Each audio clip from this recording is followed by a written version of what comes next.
আপনি আমাকে জিজ্ঞেস করেছেন কিভাবে দ্রুত ধনী হওয়া যায়, ঠিক? জি ঠিক।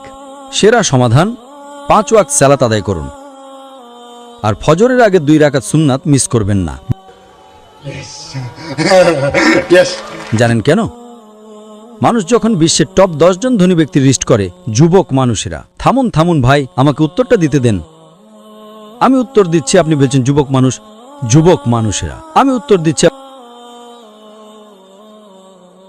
আপনি কি জানেন শীর্ষ 10 জন ধনী ব্যক্তির তালিকায় 4 নম্বরে বিল গেটস, 2 নম্বরে জেফ বেজস, তো 3 নম্বরে জেফ বেজস, 2 নম্বরে এলন মাস্ক, 1 নম্বরে কে?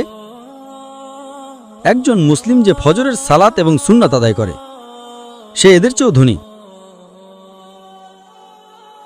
কারণ নবী সাল্লাল্লাহু আলাইহি ওয়াসাল্লাম বলেছেন যে ফজরের 2 রাকাত সুন্নাত পৃথিবী এবং এর মধ্যে যা কিছু আছে তার চেয়েও বেশি মূল্যবান। মানুষ এসে বলে, আমি 4 ওয়াক্ত পড়ি, ফজর সালাত মিস করি। আমি বললাম, কেন? আমি সকালে উঠতে পারি না। অন্য সব সালাত সময় মতো পড়ি, ফজর আমি উঠতে পারি না।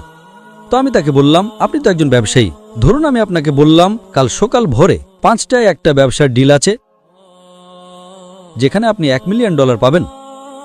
আপনি কি সেই ডিলে যাবেন? আপনি বললেন হ্যাঁ, কিন্তু আপনি তো সকালে উঠতে পারেন না। না না না, $1 মিলিয়ন জন্য আমি ঘুমাবই না।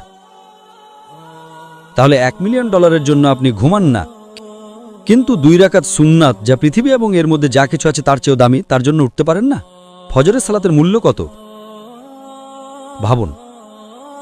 সমস্যা হলো আমরা হাদিস শুনি কিন্তু বিশ্বাস করি না, কোরআন পড়ি কিন্তু বিশ্বাস করি না। আল্লাহ বলেছেন, তাই আমি বলি আমি কখনোই আমার ফজর মিস করব না, এমনকি আমার সুন্নাতও মিস করব না। কেউ আমাকে $1 মিলিয়ন দিলেও না। হ্যাঁ, সুন্নাত পড়া ফরজ নয়। আপনাকে যেটা বুঝতে হবে, যদি আপনি সত্যিই বিশ্বাস করেন, আপনি কি জানেন সেরা ব্যবসা কোনটা? আল্লাহ সূরা বাকারা 2 নম্বর অধ্যায়ে 261 নম্বর আয়াতে বলেছেন, যদি আল্লাহর পথে একটা শস্যদানা দান করেন, আল্লাহ আপনাকে 7টা শীষ দেবেন এবং প্রতিটাতে 100টি করে দানা থাকবে। তার মানে একটা দানা 700 গুণ হয়ে